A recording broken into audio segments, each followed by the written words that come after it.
रामकृष्ण हरी सर्वांना. Good morning. सकाळचे 7:30 वाजले आहे. आज दिनांक 23 जून 2026 वार मंगळवार आहे. आज माऊलींच्या सेवेला मी लवकर सुरुवात करत आहे. कारण की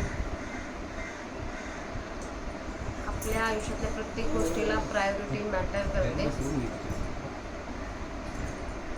ज्यांचं महत्त्व आपल्या आयुष्यात आहे आपण त्या गोष्टींना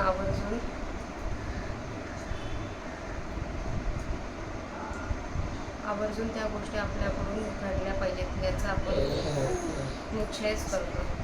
तसं ज्ञानेश्वरीचं रोजचं डेली वाचन माझं झालंच पाहिजे. आता ही एक माझ्या अत्यंत प्रायोरिटीची गोष्ट आहे. सो माऊलींच्या सेवेला आता आपण सुरुवात करूया. वक्रतुंड महाकाय सूर्यकोटी समप्रभा निर्विघ्नं कुर्मे देव सर्वकार्येषु सर्वदा. अलंकापुरी पुण्यभूमी पवित्र सेनादशो ज्ञान राजा सुपात्र छाया आठवीता महापुण्य राशी. नमस्कार माझा श्री सद्गुरू ज्ञानेश्वराशी. 2 मिनिटं शांत चित्ताने माऊलींच्या समाधीचे स्मरण करूया.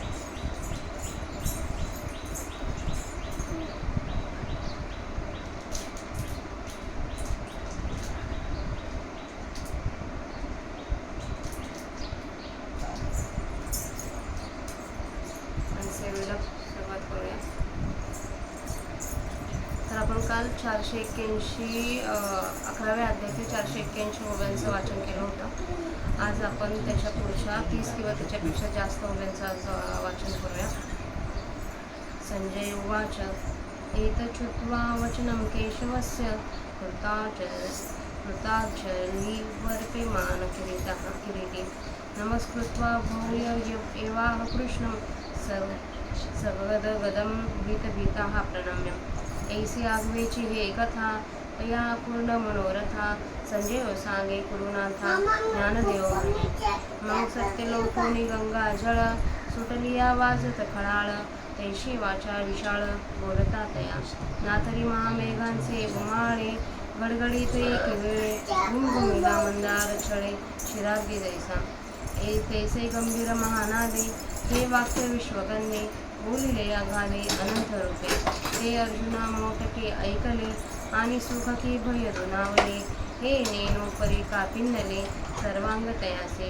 सफलपण वळली मोठ आणि तैसेसी जोडले कर संपुट. वेळोवेळा ललाट चरणी ठेवी देवीची काही बोल जाये. तव गळा झाला चेठाये. हे सुख की भय होय हे विचारा तुम्ही. परी तेव्हा देवा चैने बोले अर्जुना हे ऐसे झाले. मी या पदावरी देखिले श्लोकीची या. मग तैसाची भेन उडती जो हारुनी चरण. मग म्हणेची आपण ऐसी बोलले ती.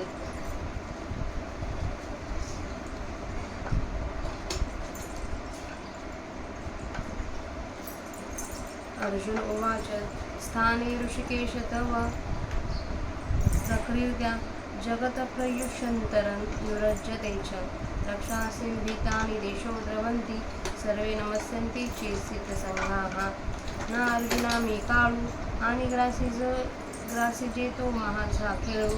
हा बोलू किर अढळू मानू आम्ही.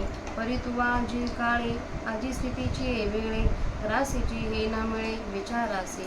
केसेनी अंगीचे तारुण्य मोडावे. कैसे नव्हे ते वार्धक्य काढावे. म्हणून करी मनसी ते नव्हे बहुत करुणी.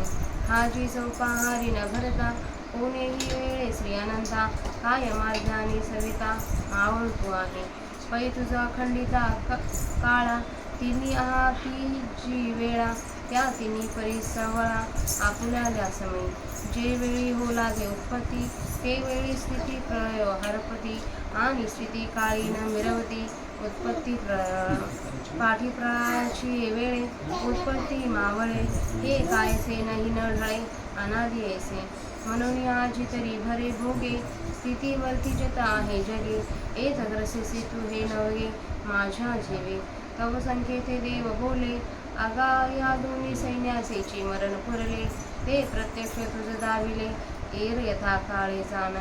हा संकेत तुझ अनंता वेळू लागला बोलता तव अर्जुना लोको मागता देखिला यथास्थिती मग म्हणतसे देवा तू सुत्री विश्व लाघवा जगाला मा आघवा पूर्वस्थिती पुढती परी पडली या दुःख सागरी तू कालसी का जया परी ते कीर्ती तुझी हरी आठवीत असे कीर्ती आठविती वेळा भोगितसे महासुखाचा सोहळा तेथ हर्षामृत कल्लोळा वरी लोळता हो देवा जियाले पण जग धरी तुझा ठाई अनुराग आणि दृष्टा तया भंग अधिकाधिक पैत्रिभुवनीची या राक्षसा महाभय तू ऋषिकेशा म्हणून पळता ती दिशा पैलकडे एर सिद्ध किन्नर किंबहुना चराचर ते तुझ देखुनी हर्ष निर्भर नमस्कारित असते तस्माच्च ते नमरे महात्मन दर्यसे ब्रह्मलोक्याधिकत्रे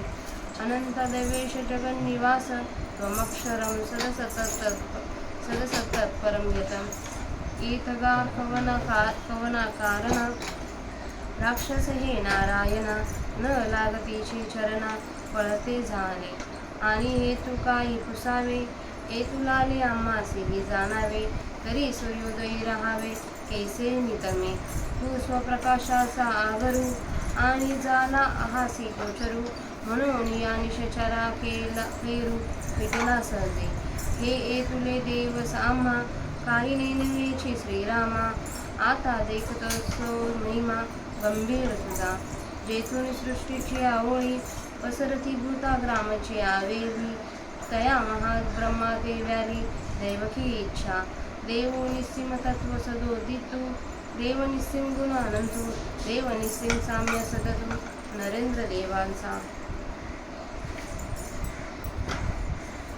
जितू त्रिजगती बोलावा अक्षर तू सदाशिवा तुमची संता संत देवा तयाही अतीत ते तू त्वमादिदेव पुरुषः पुराणस्तस्वमस्य विश्वस परं निधानं वेत्तासि वेद च परं च धाम त्वया ततं विश्वमनन्तरूपं प्रकृतिपुरुषांचा आदि जीव तत्वा तुझी अवधी स्वये तू अनादि पुरातन सकळ विश्वजन जीवासी तुझे निधान भूत भविष्याचे ज्ञान तुझ्याची हाती जी श्रुतीची आलोचना स्वरूप सुख तू अभिन्न त्रिभुवनीची आयतन तू म्हणून जी परम तू ते म्हणजे महाधाम कल्पांती महद ब्रह्म तुझ्या अंकी रिंगे किंबहुना देवे विश्वविस्तारिले आहे आघवे अनंत रूपावानावे कवने ते तू ते वायुर्यमोग्निवरुणः शशाङ्कः प्रजापतिस्त्वं प्रपितामहश्च नमो नमोस्तुते सहस्रकृत्वाः पुनश्च भूयोऽपि नमो नमस्ते नमः पुरस्तादत पृष्ठतसे नमोस्तुते सर्वतैव सर्व अनन्तवीर्यामतिविक्रमस्त्वं सर्व सम्मोषिततोऽसि सर्वः जी काय एक तू नवसी तू कवना ठाई गानससी हे असो जैसा हसी तैसिया नम वायू तू अनंता यम तू नविता प्राणिगणी वसता अग्नि चेतू वरुण तू सोम स्रष्टा तू ब्रह्म पितामहाची ही परम आदिजनक तू आणि काही जे जे काही रूपार्थी अथवा नाही तयो नमो तुझ तैसा ही जगन्नाथा ऐसे सानुरागे चित्ते स्तवन केले पांडुसुते मग पुढती म्हणे नमस्ते नमस्ते प्रभो पाठीते सांदनते न्याहाळे श्रीमूर्ती ते आणि पुढती म्हणे नमस्ते नमस्ते प्रभो पाहता पाहता प्रांते समाधान पावे चित्ते आणि पुढती म्हणे नमस्ते नमस्ते प्रभो ये चराचरी समजते अखंडिता देखे दयाते आणि पुढती म्हणे नमस्ते नमस्ते प्रभो ऐसी रूपे ते अद्भुते आश्चर्यस्फूर्ती अनंते तव तव नमस्ते नमस्ते चिरणे आणि कस्तुती नाठवे आणि निवांतही न साहावे नेनो कैसा प्रेम भावे गाजोची लागे किंबहुना या परी नमन केले सहस्रवरी ही पुढती म्हणे श्रीहरी तुझ सन्मुखा नम देवासी पाठी पोट आती की नाही एनुपायो आम्हा काही उपयोग आम्हा काही तरी तुझ पाठी मोरे आहे नमो स्वामी. उभा माझी पाठीसी म्हणून पाठीमोरे म्हणावे तुम्हासी. सन्मुख विन्मुख जगेसी न घडे तुझ. आता वेगळी आवेवा येणे रूप करू देवा. म्हणून नमो तुझ सर्वात्मका. जी अनंत बळ संभ्रमा तुझ नमो अमित विक्रमा. सकळ काळी समा सर्व देवा. आघवा अवकाशी जैसे अवकाश येऊन आकाश असे. तू सर्वपण तैसे पातलासी. किंबहुना केवळ सर्व हे तुझे निखळ. परीक्षेनावरी कल्लोळ पयासे जैसे. म्हणून या देवा तू वेगळ नवसी सर्वा. हे आले मज सद्भावा आता तुझे सर्व. तर आपल्या आता 536 माऊलीच्या प्राकृत भाषेत ओव्यांचं वाचन झालं आहे. आता त्यांचा आपण मराठी अर्थ बघूया.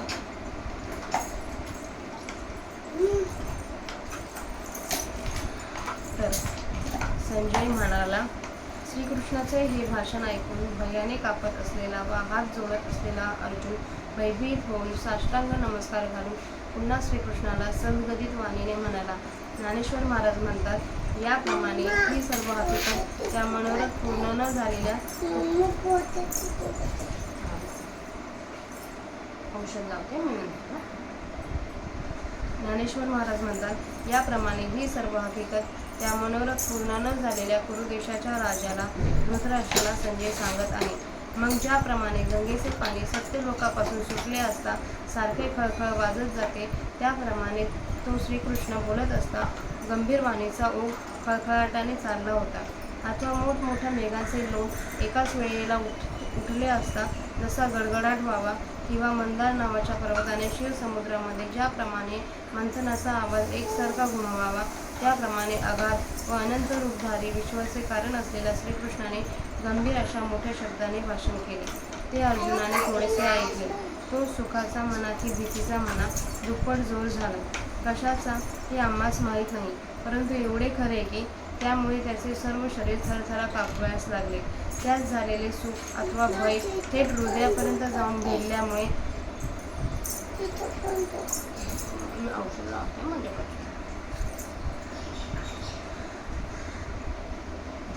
त्यामुळे अर्जुनाचे सर्व शरीर थरथरा कापावयास लागले. त्यात झालेले सुख अथवा भय थेट हृदयापर्यंत जाऊन भिडल्यामुळे तो आपल्या पायांपर्यंत लवला आणि त्या सपाट्यात कसे तरी करून त्याने हात जोडले आणि तो आपले मस्तक पुन्हा पुन्हा प्रभूंच्या पायावर ठेवू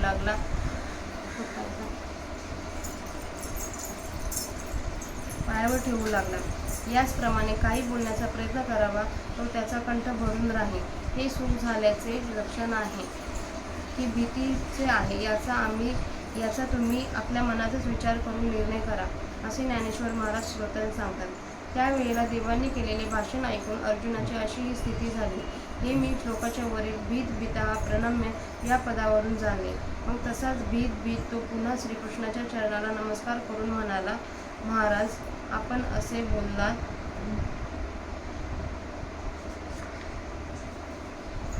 अर्जुन म्हणाला, हे ऋषिकेशा, तुझ्या महात्म्याने जग हर्ष व प्रेम पावते हे योग्यच आहे. भयभीत राक्षस दश दिशांना पळत आहेत. सर्व सिद्धांचे समुदाय तुला वंदन करीत आहे, हेही योग्यच आहे. की अर्जुना, मी सर्वभक्षक काळ आहे आणि सर्वांचा नाश करणे ही तर माझी लीलाच आहे. हे तुझे बोलणे ते आम्ही खरोखरच खरे मानू. परंतु हे परमेश्वरा, आपण जे काळ त्यांनी आज स्थितिकाली पालन करण्याच्या वेळेसच जगाचा संहार करावा, हे माझ्या विचाराला पटत नाही. शरीरात असलेले तारुण्य कसे नाहीसे करावे व नसलेले म्हातारपण कुठून आणावे, या गोष्टी जर करू म्हटले तर जशा व्हावयाच्या नाहीत, त्याप्रमाणे जरी तू या स्थितिकाली संहार करू म्हणतोस तरी ते बहुत करून होणार नाही. अहो देवा, 4 प्रहर दिवस भरला नसताच कोणत्या तरी वेळी सूर्य माध्यमी मावळला आहे काय? देवा, अखंडित असे जे आपण काळ त्या आपल्या तिन्ही वेळा उत्पत्ती स्थिती व लय आहे, परंतु त्या तिन्ही वेळा आपल्याला समयात पूर्ण सामर्थ्यवान आहेत. ज्या वेळेस उत्पत्ती व्हावयास लागते त्यावेळी स्थिती व प्रलय या दोन्ही अवस्था नाहीशा होतात.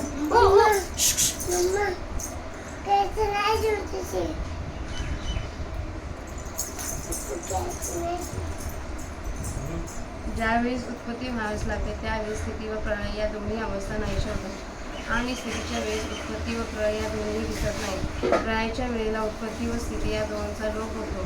हे कशानेही बदलत नाही. असा हा क्रम अनादी कालापासूनच आहे. म्हणून आज तर स्थितीकाली जग हे भोगाच्या भरात वागत आहे. म्हणून या स्थितीकाली तू कालरूप श्रीकृष्ण त्याच्या जगाचा संहार करशील हे माझ्या मनाला पटत नाही. तेव्हा कुणेने देव म्हणाले, अरे अर्जुना, फक्त या दोन्ही सैन्यानेच आयुष्य संपले आहे. ते मी तुला प्रत्यक्ष दाखवले. त्यांच्याशिवाय इतर सर्व लोक आपल्याला योग्य काली मरण पावतील. हा इशारा देण्यात देवाला जितका वेळ लागला तितक्या वेळेत अर्जुनाने पुन्हा पूर्वीप्रमाणे सर्व लोक सुखरूप असलेले पाहिले.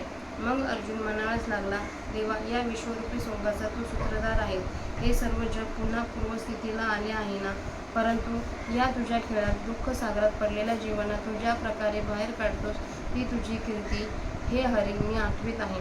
वारंवार आपली कीर्ती आठवीत असताना आम्ही ब्रह्मसुखाचा सोहळा भोगतो व त्या भोगात हरिस्वरूप अमृताच्या लाटावर आम्ही लोळत आहोत.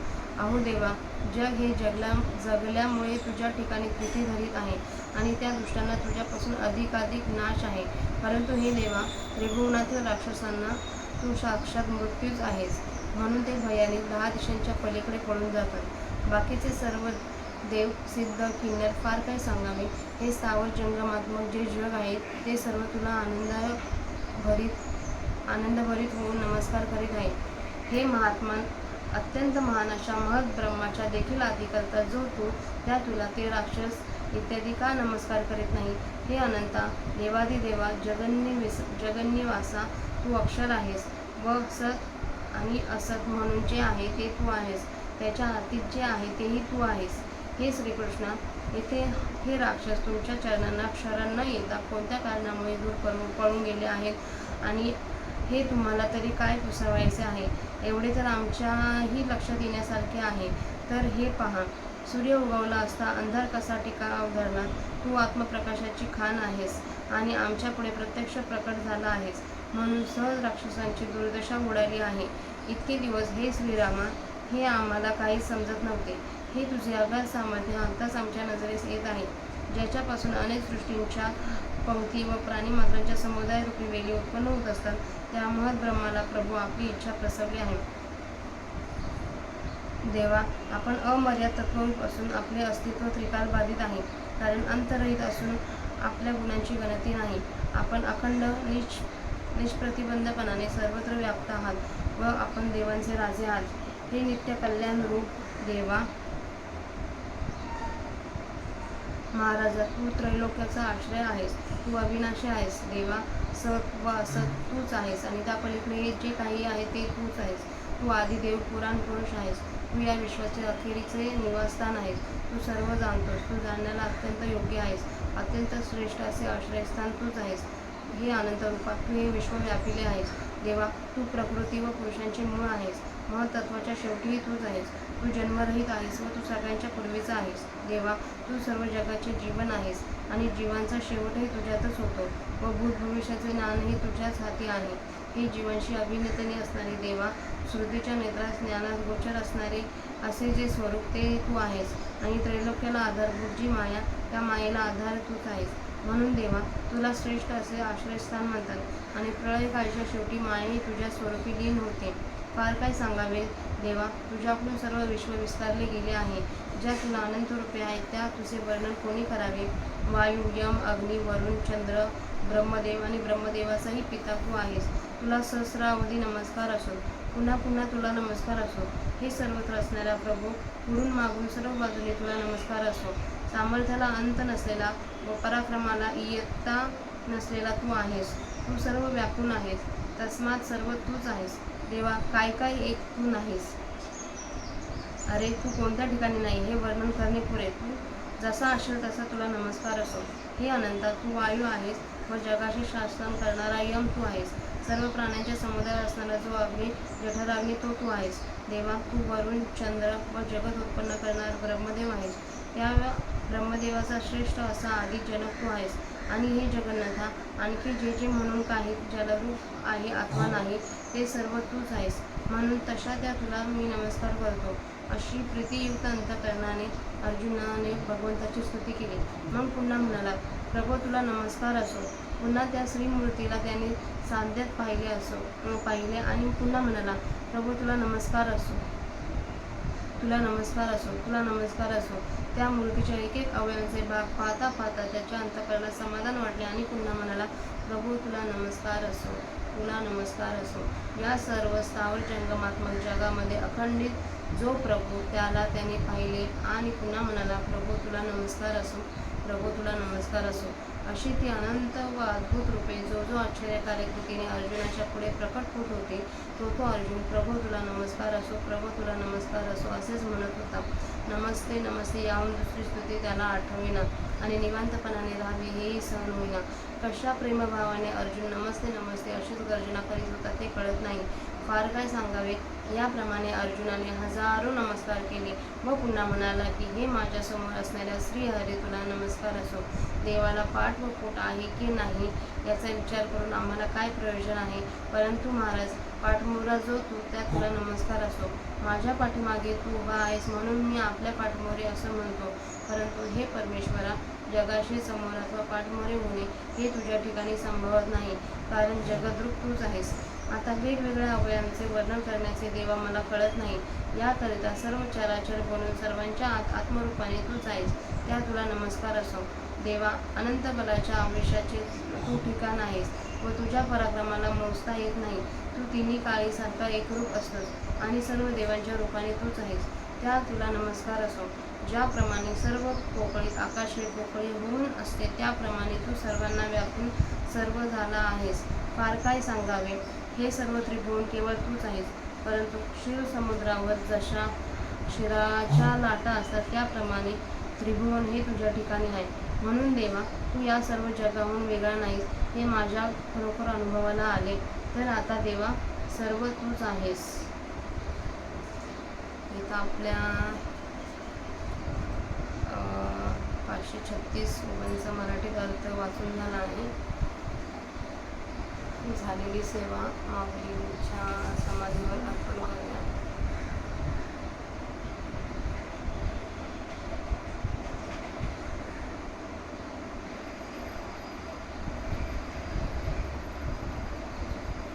आणि सेवेला स्वयंपाक